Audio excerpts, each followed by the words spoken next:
and there's a lot of calcium in the milk and in the eggshells. And so by the time they're only 4 years old, and these are like a cow would live 20, 25 years easily in the wild.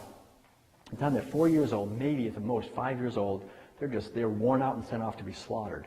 And the slaughterhouse workers say that those dairy cows, after they slaughter them, they can break their bones in their bare hands. They have such severe osteoporosis. In fact, the downers that we hear about, that they just can't walk anymore, and they're dairy cows because they have such severe osteoporosis.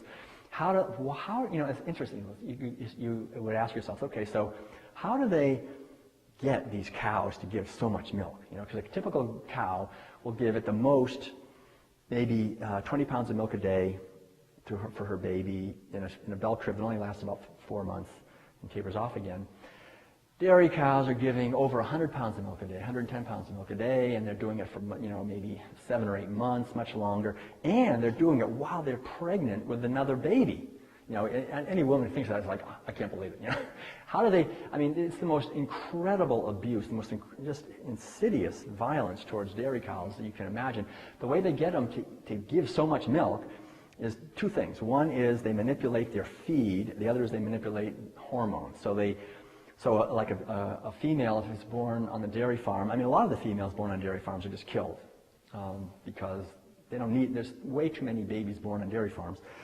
So the males are mostly killed for veal. A lot of the females are killed for veal too. But if they're going to be kept to become a slave on the dairy after their mother dies, then they give them special hormones to make them able to conceive, to make them come into heat very early, because they don't want to feed them without getting something back. So they're just babies, basically, still, when they're impregnated on the rape rack.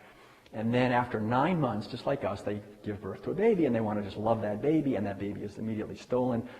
Even on organic dairy farms, the babies, the calves, are given blood to drink instead of milk. They don't want to give any, so they reconstitute blood from slaughterhouses and give it to the babies on the dairies.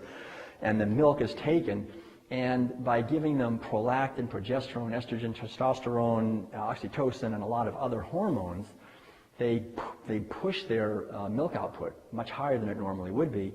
Plus they give them feed, and the feed they give them, what these great scientists figured out, is that if you feed a dairy cow a lot of meat, she will give a lot more milk. And so today, for example, in the United States, dairy cows eat more fish than human beings do. You think, oh, that's weird. I can't imagine a cow jumping into a stream and trying to catch a fish. But that's what we're doing. We're feeding them huge amounts of fish, huge amounts of other types of